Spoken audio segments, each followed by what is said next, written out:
Bon, avec le chant d'un premier cantique, le numéro 529, Loué soit Dieu, il est le Seigneur, le puissant, roi de gloire. Réveille-toi, viens au-devant de ton roi. Voulons nous approcher du Seigneur ce matin encore, dans la louange et dans l'adoration. Loué soit Dieu le Seigneur, le puissant roi de gloire. Mon âme, il faut l'acclamer par un chant de victoire. Réveille-toi, viens au-devant de ton roi pour célébrer sa mémoire. Loué soit Dieu le Créateur, le souverain maître. À tous il donne le mouvement, la vie et l'être. Tout ce qu'il fait est agréable et parfait. Ah, sache le reconnaître. Loué soit Dieu, sa bonté, chaque jour se révèle. Il t'a donné la santé, t'a gardé sous son aile. Ses tendres soins pourvoient tous tes besoins. Vois combien il est fidèle. Loué soit Dieu pour sa miséricorde insondable, qui se répand sur le pécheur le plus misérable. Oh, souviens-toi de ce que Jésus, ton roi, a souffert pour toi coupable. Loué soit Dieu, que les anges lui rendent hommage, que sa louange sur terre en tout lieu se propage. Car les naissons tout en moi chante son nom. Alléluia, d'âge en âge. Et nous voulons faire monter vers le Seigneur nos cantiques ce matin pour l'adorer, pour le louer. Et je vous invite avec le 33 à dire maintenant, chantons sans cesse la bonté du Seigneur.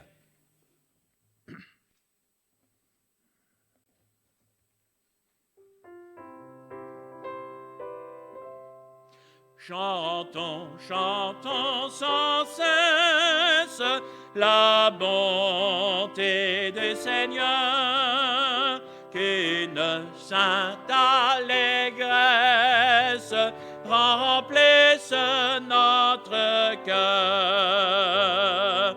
Un salut éternel est descendu du ciel. Nous avons un sauveur, nous avons un sauveur. Ô bonheur ineffable, Dieu n'est plus irrité. Il pardonne aux coupables contre lui révoltés. fait pour sceller notre paix. Jésus s'est présenté, Jésus s'est présenté vers le trône de grâce. Si nous levons les yeux, nous rencontrons la face d'un Sauveur glorieux. Il est notre avocat, pour les siens il combat, toujours victorieux, toujours victorieux, pour diriger la voie de tous ces rachetés. Dans leur cœur il envoie ses célestes clartés. Son esprit nous conduit, sa grâce nous instruit des saintes vérités, des saintes vérités. Bientôt vêtu de gloire, du ciel il reviendra, en sommant sa victoire, il nous affranchira. Et son heureux enfant, avec lui triomphant, tel qu'il est le verra, tel qu'il est le verra. Gloire à Dieu, nous attendons son retour.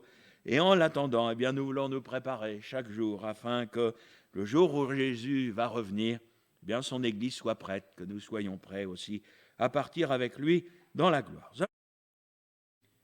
C'est le premier jour de l'année, le premier culte de l'année. C'est moi encore ce matin formulé pour chacun de nous, pour l'Église, des vœux de bénédiction. Nous savons bien dans quel temps nous sommes, la Bible le dit, nous réalisons bien que plus les temps vont avancer, plus nous allons avoir besoin du Seigneur. Ben, il a promis d'être avec nous. C'est comme ça que nous voulons encore avancer avec lui, comptant sur ses promesses. Je vous invite à poursuivre avec un cantique au travers duquel nous voulons affirmer notre foi dans le retour du Seigneur Jésus, le 135, dans sa gloire, notre Maître bientôt va paraître.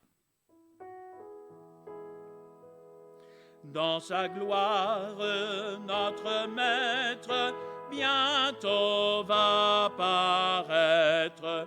À bientôt nous allons être avec lui dans les cieux. Le Sauveur qui nous donne la paix et nous pardonne, nous serons la couronne, les joyaux précieux. Âme pure, simple et tendre, qui sait le comprendre, c'est toi que Jésus veut prendre avec lui dans les cieux. Du Sauveur qui nous donne la paix et nous pardonne, nous serons la couronne, les joyaux précieux. Vous qui recevez sa grâce et suivez sa trace, il vous prépare une place près de lui dans les cieux. Du Sauveur qui nous donne la paix et nous pardonne, nous serons la couronne, les joyaux précieux. avant de partager le repas du Seigneur, on pourrait aussi ensemble chanter le cantique 55 qui nous rappelle combien Dieu nous a aimés. De Dieu, l'amour éternel à mon cœur s'est fait connaître. Je sais qu'il est réel par l'Esprit qui me pénètre.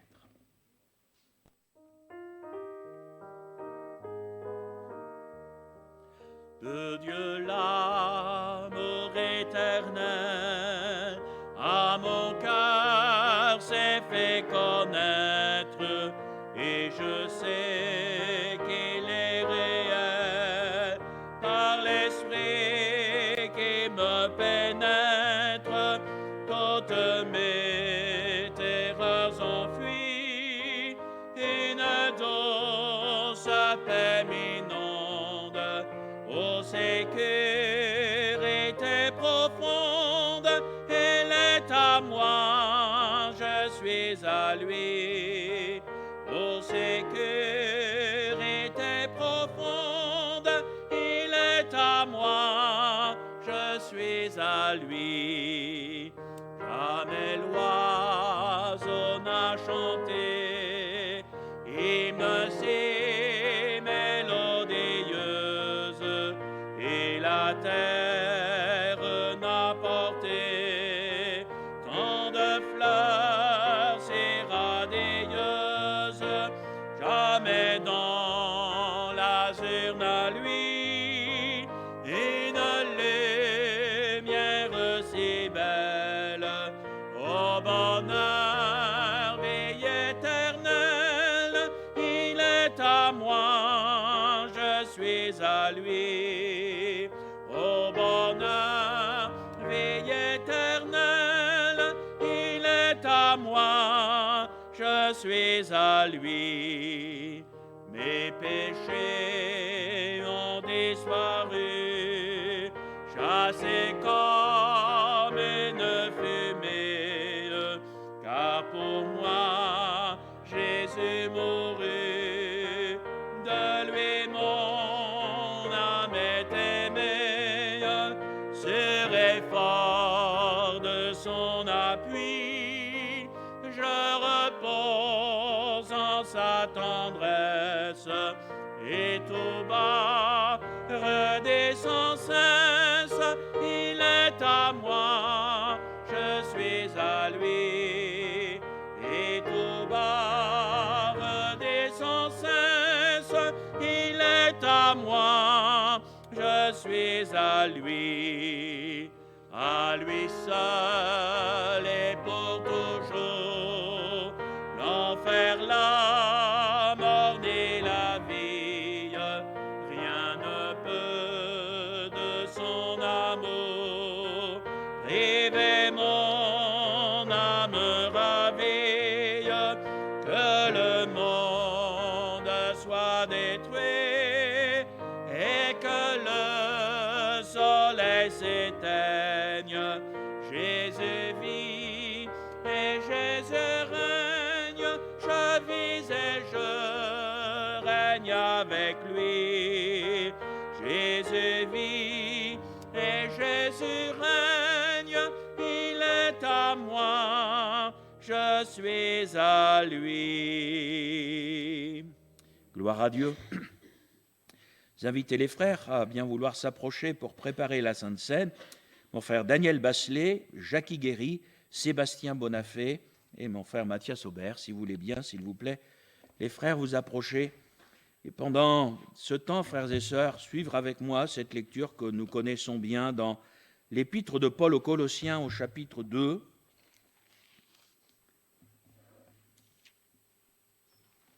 Colossiens, chapitre 2, verset 6e.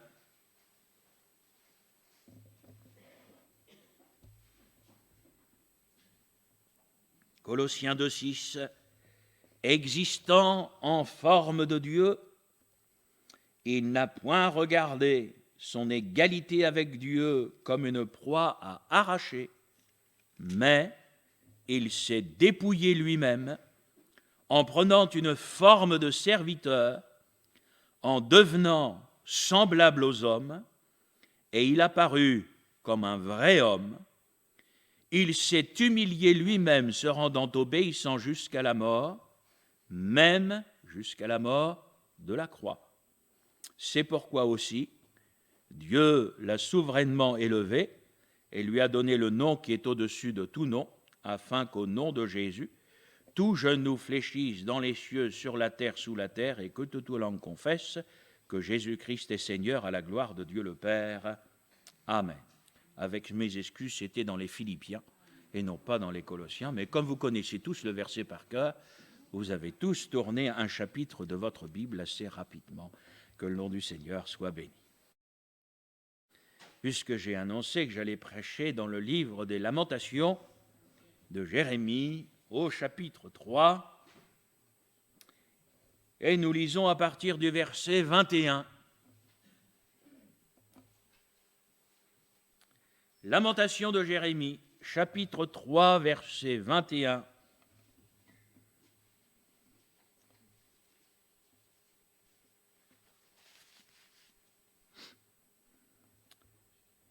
Voici ce que je veux repasser en mon cœur, ce qui me donnera de l'espérance. Écoutez bien, les bontés de l'Éternel ne sont pas épuisées. Ses compassions ne sont pas à leur terme. Elles se renouvellent chaque matin. Oh, que ta fidélité est grande! L'Éternel est mon partage, dit mon âme, c'est pourquoi je veux espérer en lui. L'Éternel a de la bonté pour qui espère en lui, pour l'âme qui le cherche. Il est bon d'attendre en silence le secours de l'Éternel. Amen. C'est pour moi la première prédication de l'année. Et comme je le disais aux frères et sœurs, vendredi, j'ai clairement reçu du Seigneur ce texte de la parole de Dieu à méditer pour nous ce matin. Les bontés de l'Éternel ne sont pas épuisées. Ses compassions ne sont pas à leur terme, mais elles se renouvellent chaque matin. 2022 est derrière nous,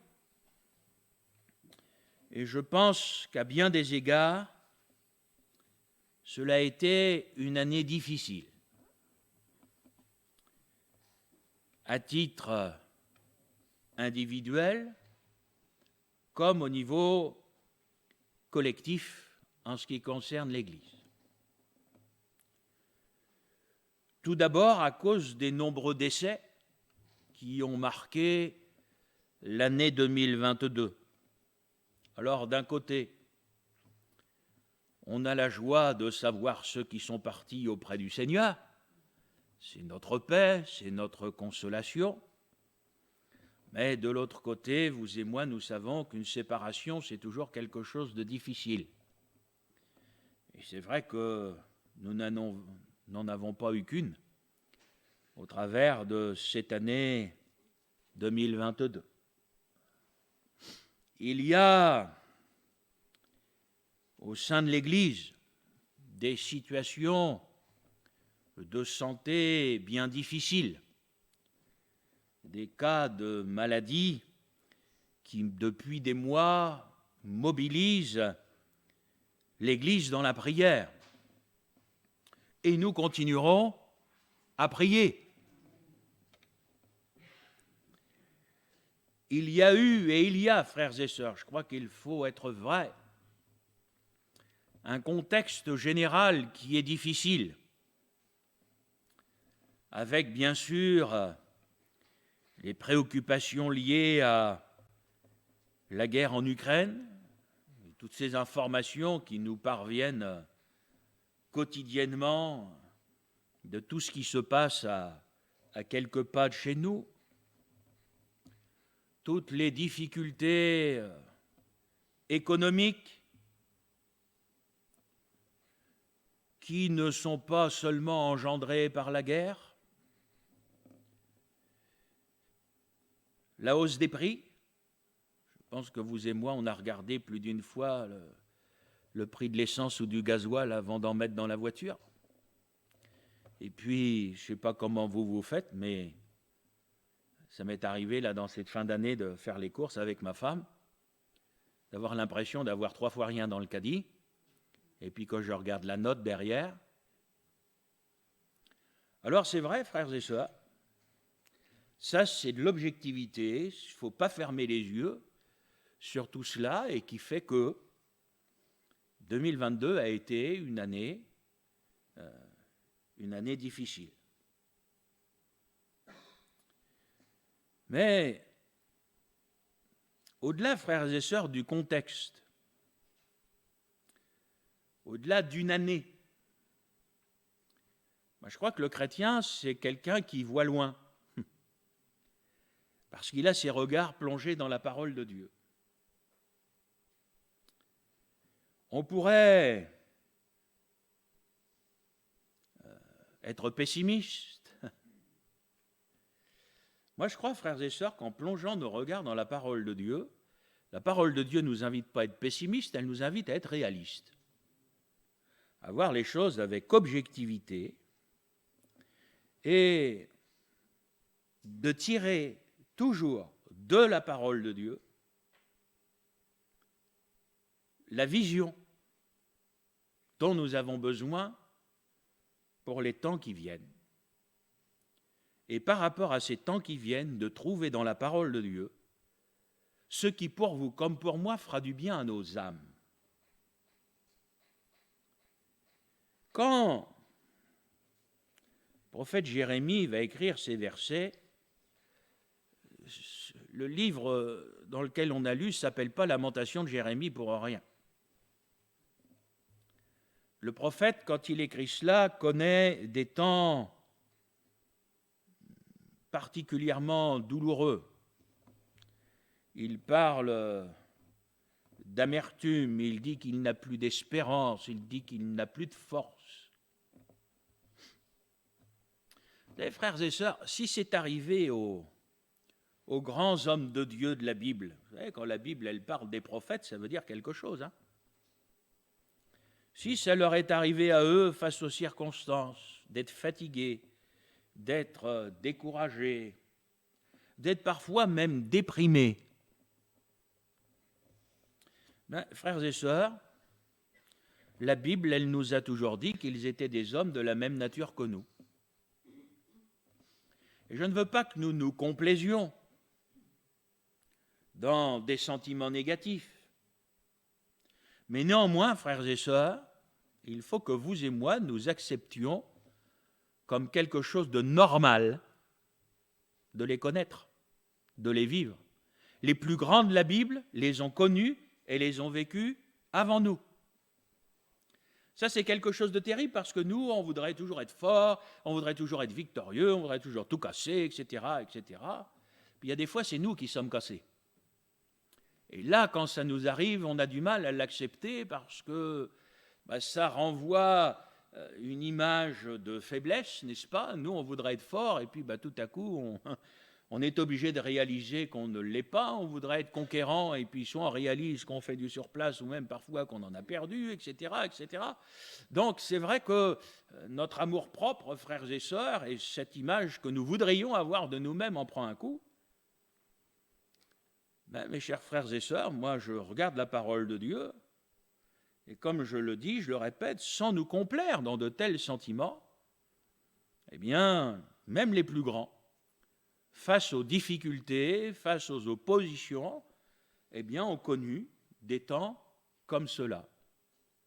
Ce qui est formidable, c'est de voir qu'ils ne sont pas restés dans de tels sentiments, mais que le Seigneur leur a toujours fait grâce et est venu à leur aide. Alors, le prophète de Dieu va dire, il y a des choses que je veux repasser dans mon cœur. Ça me fait penser aussi à Marie, qui repassait des choses dans son cœur. Frères et sœurs, il n'y a pas que le linge qu'il faut repasser. Il y a des choses qu'il faut repasser dans son cœur. Et ce matin, je pourrais vous demander, qu'est-ce que vous repassez?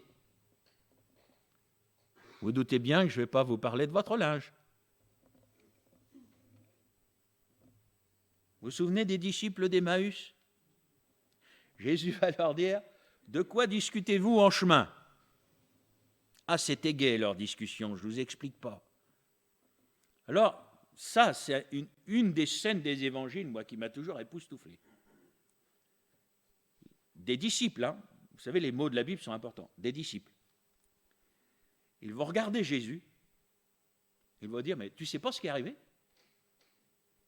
Alors ça, c'est fort. Je dis, enfin, frères et sœurs, s'il y en a un qui sait ce qui est arrivé, c'est quand même le Seigneur Jésus. Et les gars, ils sont là. Ils sont en train de vivre une scène que vous et moi, nous aimerions vivre. Ils sont à côté du Seigneur Jésus. C'est pas formidable, ça? Ah, ils devraient dire, ah, Seigneur, formidable, t'es ressuscité, t'es avec nous, alléluia, etc., etc. Et ils sont avec lui. Ils marchent avec lui. Puis quand je vous dis qu'ils marchent, ils marchent. Hein, ils n'ont pas fait le tour du pâté de maison, les gars. Hein. Et pendant tout ce temps-là, ils n'ont pas réalisé que c'était Jésus qui était avec eux. Leurs yeux étaient empêchés de le reconnaître parce que leurs yeux étaient seulement posés sur les circonstances. Difficiles, bien évidemment.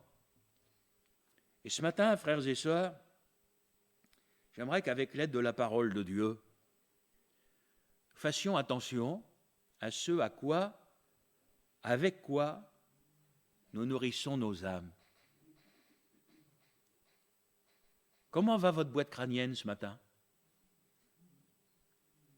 Est-ce qu'il y a de la tempête? Vous savez que ça existe, la tempête dans un crâne?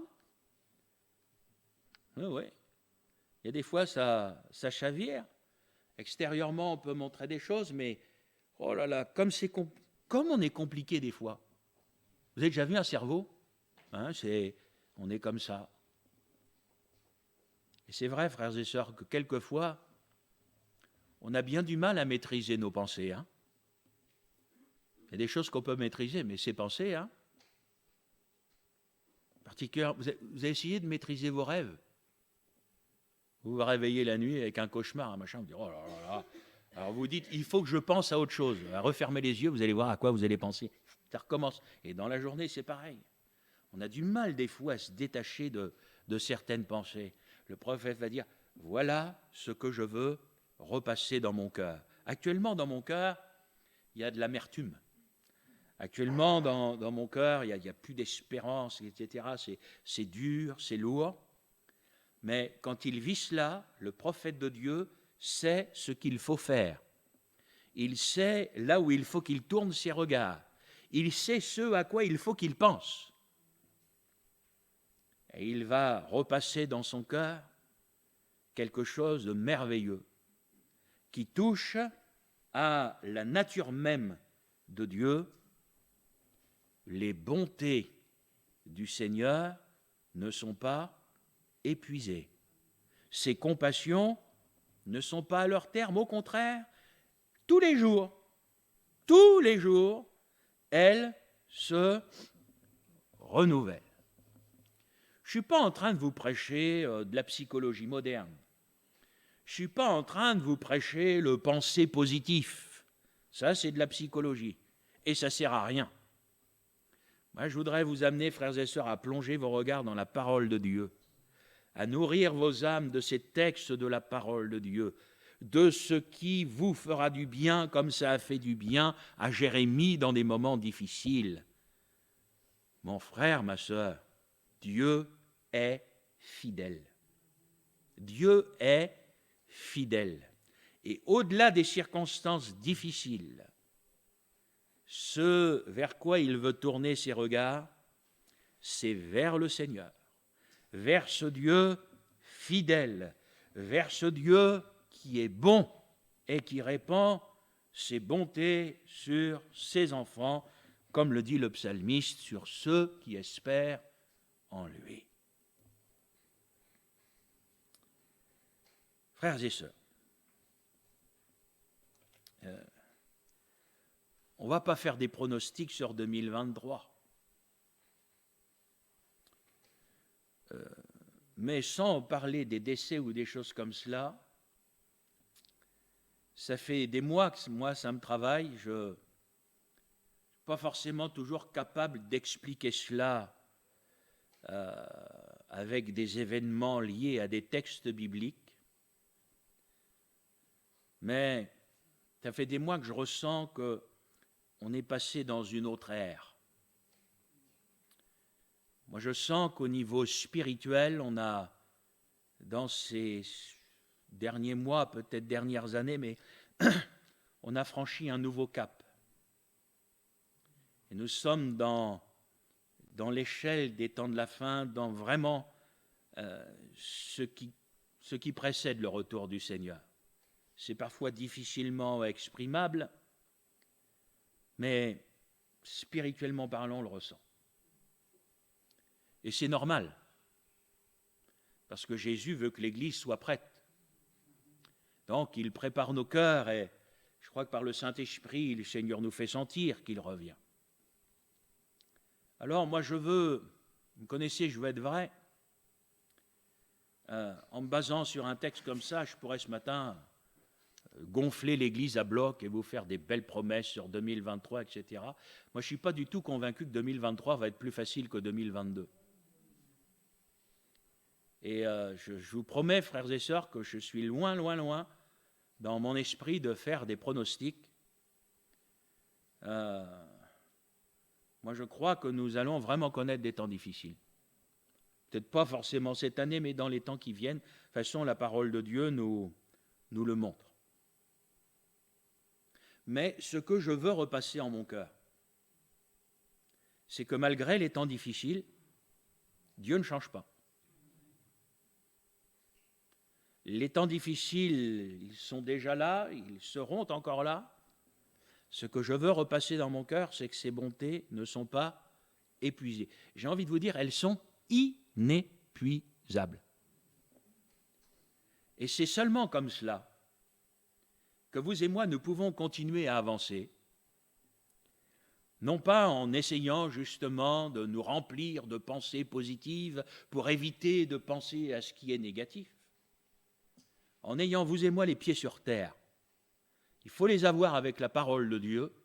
Quand on ouvre la parole de Dieu, les temps qui viennent sont des temps difficiles. Et moi, ça, je ne cesserai de le prêcher à l'Église et de préparer l'Église aux temps qui viennent, frères et sœurs, parce que les temps qui viennent vont être des temps difficiles. Je ne peux pas vous prophétiser comment ça va se matérialiser, etc. Je laisse ça à des gens qui n'ont plus trop les pieds sur terre. Mais ce que je sais, c'est qu'on va connaître des temps difficiles. Mais ce que je sais aussi, c'est que dans ces temps difficiles, le Seigneur sera là. Et ça, frères et sœurs, ce n'est pas seulement sortir des versets, Alléluia, Seigneur, tu seras avec nous tous les jours, etc. Moi, je crois que c'est quelque chose que l'on va vivre concrètement. Et on va le vivre certainement d'une manière de plus en plus concrète. Vous savez, le chapitre 3 de l'Apocalypse nous parle de l'heure de la tentation qui va venir sur le monde entier. On ne peut pas mettre de côté des choses comme ces versets-là. Frères et sœurs, il y a des choses qui sont en route. Personne ne pourra les empêcher d'arriver. Personne ne pourra empêcher l'arrivée de l'Antichrist. Ce n'est pas possible. Parce que quand il y en a un qui monte, il y en a un autre qui descend. Alors, frères et sœurs, au travers de tout cela, moi, je ne crois pas qu'il nous faille trembler. Je ne crois pas non plus qu'il nous faille faire les fiers, bomber le torse en disant « nous, on est les vrais, les bons, les grands, enfin tout ce que vous voulez ». Mais moi, je voudrais ce matin simplement vous encourager à fonder votre foi sur la parole de Dieu et sur les promesses de Dieu. Parce que le Seigneur n'a jamais dit que ces choses n'arriveraient pas, il n'a pas cessé de nous avertir qu'elles allaient arriver. Et en même temps que ces choses vont arriver, le Seigneur nous a laissé de merveilleuses promesses sur lesquelles il faut que nous placions nos regards, dans lesquelles il faut que nous ayons foi. Parce que tu as gardé ma parole, la parole de la persévérance, alors je te garderai aussi à l'heure de cette tentation qui va venir sur le monde. Et pour les frères et sœurs qui étaient là vendredi, j'ai plusieurs fois au cours de ma méditation vendredi répété que notre salut est et sera toujours la parole. Et dans les temps qui viennent, frères et sœurs, ce qui nous tiendra debout, qui nous maintiendra debout, c'est une seule chose, la parole de Dieu. Pas parce que nous sommes ou nous serons meilleurs que les autres, simplement parce que nous aurons gardé la parole. Et je suis convaincu qu'il va venir un temps, et ce temps n'est pas loin, où l'on va vraiment faire la différence entre celui qui sert vraiment Dieu et celui qui ne le sert pas, celui qui se sert. Et des gens aujourd'hui, ils servent leurs propres intérêts.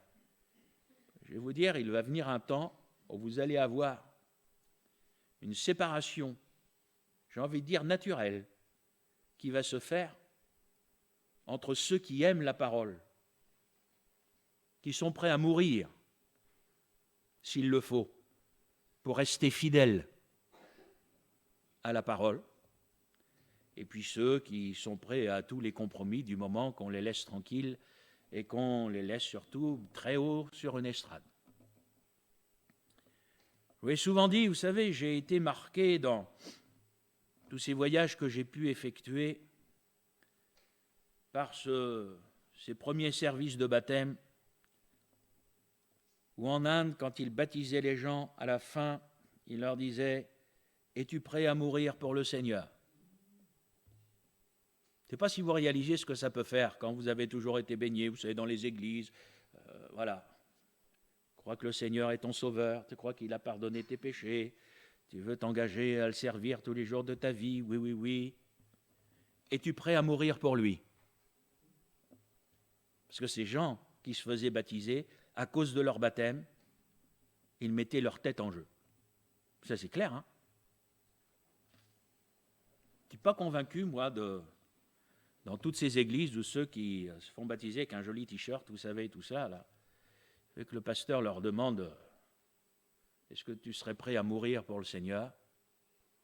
Et est-ce que nous, pour rester fidèles au Seigneur, on serait prêt aussi à mourir?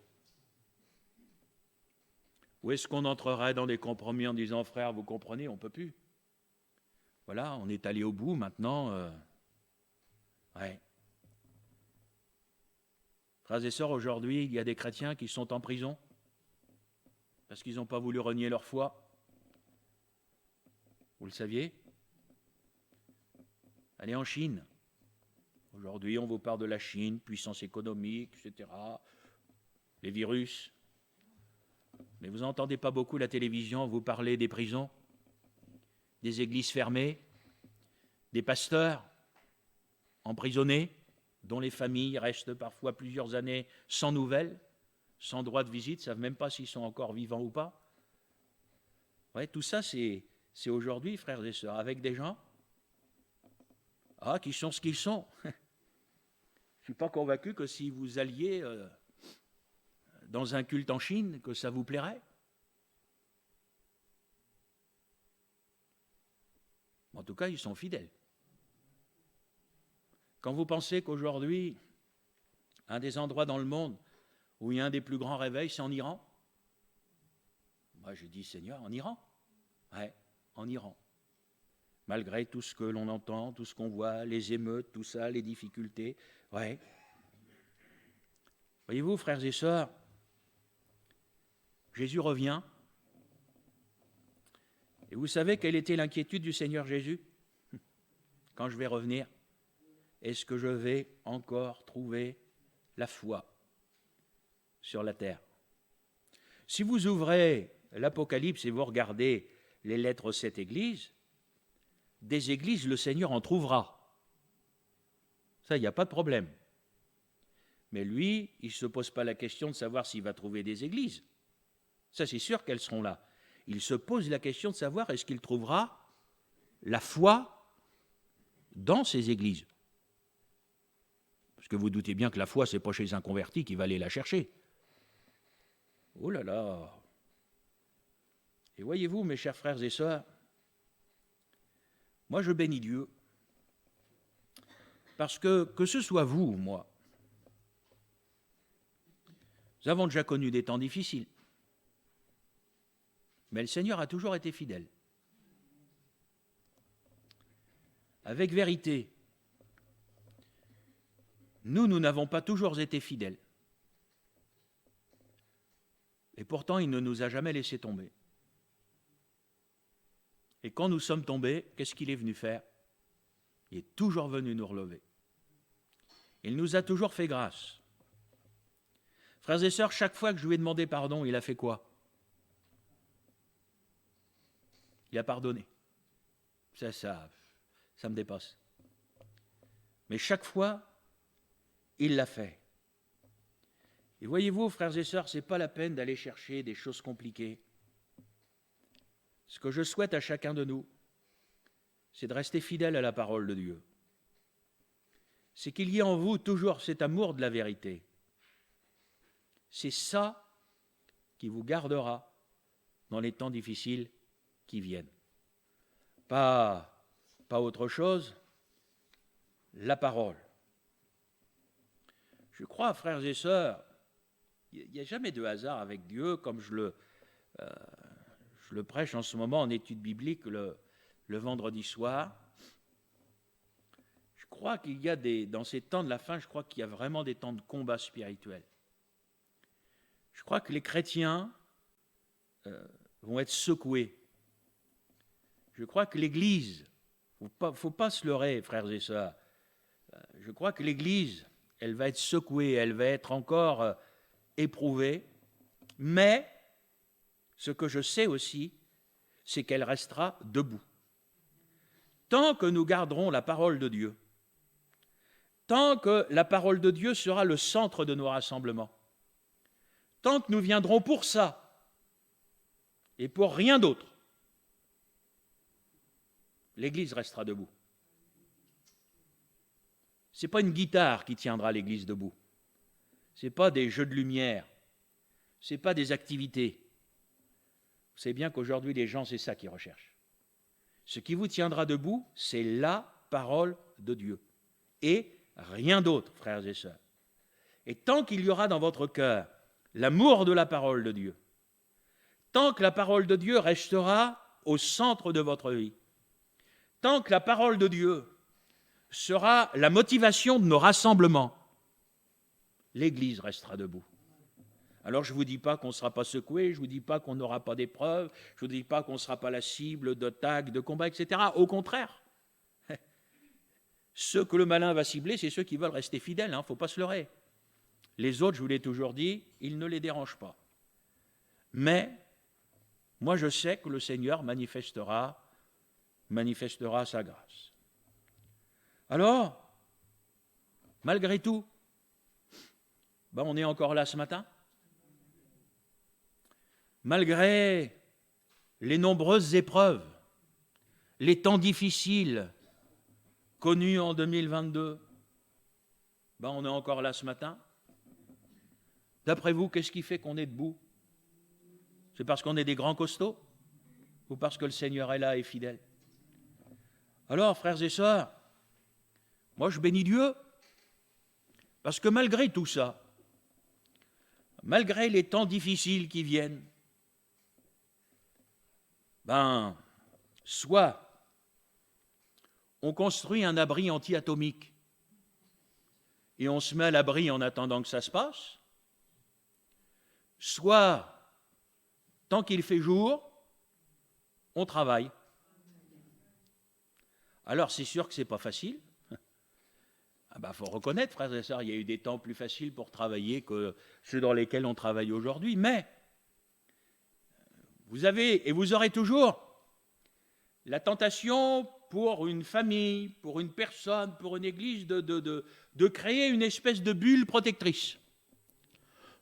On vit entre nous, on est bien entre nous, notre petite communauté, etc. Surtout n'allez pas. On peut vivre comme ça. Enfin, vous peut-être, et moi je ne peux pas. Parce que moi je me dis, mais Seigneur, si avant que tu ne reviennes, on pouvait encore en sauver une dizaine. Ça vous dit? Ben voilà, c'est tout. C'est-à-dire, Seigneur, c'est vrai, aujourd'hui, faut être objectif, c'est pas facile d'amener une âme au Seigneur. Essayez seulement déjà de l'amener à l'église, vous allez voir si c'est facile. Voyez-vous? Donc, c'est un vrai combat, là, je sais que vous allez être d'accord avec moi. De se dire, Seigneur, c'est encore possible aujourd'hui de témoigner, c'est encore possible aujourd'hui de faire des réunions, etc. Donc, j'ai envie de vous dire, mes frères et sœurs, mais tant que la porte est ouverte, il faut y aller. Il faut que le Seigneur nous donne la grâce de ne pas sortir le parapluie et puis de rester comme ça, tranquille. Moi, je crois, frères et sœurs, qu'il y a un moment où il faudra qu'on fasse ça. On n'aura pas le choix. Et moi, je crois, comme le dit la parole de Dieu, que tandis qu'il fait jour, eh bien, il faut y aller, il faut travailler. Même si nous sommes les ouvriers de la 11e heure, eh bien, béni soit Dieu pour les ouvriers de la 11e heure. Ils feront peut-être moins de travail que ceux d'avant, mais ils en feront encore. Et moi, je crois que l'Église, malgré les temps prophétiques qui sont annoncés dans la parole de Dieu, malgré les difficultés, etc., l'Église doit garder sa foi, dans sa confiance dans le Seigneur qui a dit, mais tous les jours, vous serez l'objet de mes compassions. Tous les jours, vous serez l'objet de mes bontés. Et moi, je crois qu'il faut que l'Église, malgré les temps difficiles, les circonstances difficiles, mais il faut que l'Église, elle reste mobilisée pour le Seigneur. Il faut que l'Église, elle continue, frères et sœurs, d'aller de l'avant. Alors, oui, c'est vrai, il y a toutes sortes de... il y a toutes sortes de contraintes, il y a toutes sortes de choses, frères et sœurs, mais moi je crois que l'Église, elle doit continuer à entreprendre. Moi je crois que l'Église, elle doit continuer à aller ouvrir d'autres endroits, à aller développer ses œuvres. Et voilà, frères et sœurs, et moi je suis toujours prêt à ça. Je vous remercie, vous avez été très encourageants, amen. N'est-ce pas? Et moi je suis toujours motivé. Je suis toujours motivé, je ne sais pas comment faire. Déjà aujourd'hui, avec le travail, je ne sais pas comment faire. Bon, ben c'est comme ça. Le Seigneur, lui, sait. Mais si vous saviez là-haut, comment que ça foisonne? Parce que bon, on a ouvert Rouen, mais moi je voudrais bien qu'à Rouen, le Seigneur nous donne la grâce de trouver un local. Après, il va falloir que le Seigneur me donne quelqu'un. Oui. Seulement, ce que vous n'avez pas bien compris, c'est que quand Rouen, ça va être parti, je vais ouvrir ailleurs. Vous aviez compris ça? On ne va pas s'arrêter. Ah, parce que, frères et sœurs, tant qu'on peut travailler, il faut qu'on y aille. Alors moi, derrière, si vous saviez là-haut, je me dis, Seigneur, il faut encore que tu me donnes de l'aide. Je vous remercie, vous êtes très encourageant, m'a encore dit un amen qui me booste là ce matin. Et je me dis, mais Seigneur, il faut encore que tu me donnes des anciens. Ah oui, moi je dis, Seigneur, béni soit Dieu pour ceux qui sont là. Là encore, on pourrait se renfermer sur nous. Mais je dis, mais moi si j'ouvre là-bas, je vais y mettre qui? Je ne peux pas me couper en 10 000, hein. En plus, la motivation, elle est là, mais enfin, des fois... ça court tellement là-dedans que j'aimerais dormir plus, ou c'est des choses comme ça, on se rend compte qu'on vieillit, ça, c'est pas grave ça. Je dis, Seigneur, il faut que tu me donnes du monde, il faut qu'il y ait des jeunes qui se lèvent, il faut que tu nous donnes des frères, il faut qu'il y ait des anciens, il faut qu'il y ait des ministères. Je me dis, frères et sœurs, si le Seigneur tarde encore un peu, qui va nous remplacer? Qui va donner à l'Église ces ministères qui sont capables d'aller ouvrir là où il n'y a rien, voilà, etc. Mais l'Église a besoin d'hommes comme cela. Eh oui. Un frère me disait il y a peu de temps, mais c'est incroyable, il me dit, j'ai l'impression qu'en ce moment, vous faites un travail un petit peu comme les apôtres. J'ai dit, écoute, plaise à Dieu, puisqu'on veut revenir dans le modèle biblique. Moi, ça ne me gêne pas si on fait le travail des apôtres, bien au contraire. Mais aujourd'hui, frères et sœurs, moi, je crois vraiment que c'est à ça que le Seigneur nous appelle. Alors, voilà, on va s'occuper des enfants cet été, on refait une colonie. Je vous remercie d'avoir dit un grand amen. Vous êtes très encourageant ce matin. Alors là, je vais ressortir. Mais c'est terrible. Ou alors vous ne me connaissez pas bien, mais je me dis, Seigneur, et l'été, on fait quoi avec les jeunes? Tu ne pourras pas te calmer, Gilles. Non, non, je ne peux pas. Vous avez l'œuvre de Dieu qui est là. Vous avez des âmes, vous avez des besoins. Et je dis, Seigneur, je ne sais pas comment faire. Quoi. Je veux dire, un jour, on va exploser. Ben, tant pis, on explosera. Mais je veux dire, mais Seigneur, faut que tu nous fasses grâce. Il faut que tu nous ouvres des portes. Il faut que tu nous donnes des gens. Mais Seigneur, il faut qu'on fasse. On ne peut pas rester, frères et sœurs, sans rien faire. On ne peut pas rester sans s'occuper de nos enfants. On ne peut pas rester sans s'occuper de nos jeunes. On ne peut pas rester sans s'occuper de l'Église, etc. C'est l'Église du Seigneur. Alors, je vous dis, voilà, on pourrait dire Ponto de Mer. Qu'est-ce qu'on eut bien à Ponto de Mer? Hein? Notre petite bulle à nous, etc. Mais moi, je ne crois pas que ce soit ça, la vision de l'Église. Moi, je crois que la vision de l'Église, c'est d'allumer des feux un petit peu partout, comme ça, pour que l'œuvre de Dieu, eh bien, elle puisse se développer. Et moi, je crois que c'est de la foi, je ne crois pas que c'est de la naïveté. Mais je crois que ça, c'est le plan de Dieu, et moi, je crois que le Seigneur pourvoira. Parce que ses bontés ne sont pas épuisées. Alors, vous souririez, vous savez, si vous m'entendiez prier, parce que moi, comme je vous prêche, je prie. Pareil. Des fois, je parle avec le Seigneur, je lui dis, Seigneur, je ne sais pas comment tu vas faire, débrouille-toi. Vous priez jamais comme ça? Ah, moi, je dis au Seigneur, je dis, Seigneur, écoute, débrouille-toi, moi, je ne sais pas comment tu peux faire. Mais Seigneur, moi, je mets ça entre tes mains, débrouille-toi, Seigneur, hein, c'est ton œuvre. Hein. Mais moi, je ne crois pas que le Seigneur mette des choses sur nos cœurs comme ça, sans qu'il permette que ça aille au bout. Et voyez-vous, frères et sœurs, c'est ça la vision d'une Église. C'est une vision quand même conquérante, sage, mais conquérante. C'est pas s'endormir, c'est pas juste oh qu'est-ce qu'on est bien ensemble, etc. Non, non, c'est de se dire mais il y a tellement aujourd'hui encore de travail à faire pour le Seigneur. Eh bien, frères et sœurs, tant que c'est possible, faisons-le. Faisons-le en gardant notre foi, notre confiance dans le Seigneur, qui a promis qu'il sera avec nous. Vous savez, on dit toujours qu'il n'y a que celui qui ne fait rien qui ne se trompe pas. Et moi, rien faire, j'n'y arrive pas. C'est terrible, hein? Moi, je crois que c'est pour le Seigneur, non, frères et sœurs. Le Seigneur cherche encore aujourd'hui des hommes, des femmes. Alors oui, c'est vrai, ça fatigue. Ça fatigue de faire tout ça. Ça fatigue physiquement, parfois ça fatigue moralement. Si vous saviez comme c'est compliqué d'organiser une colonie de vacances, mes amis.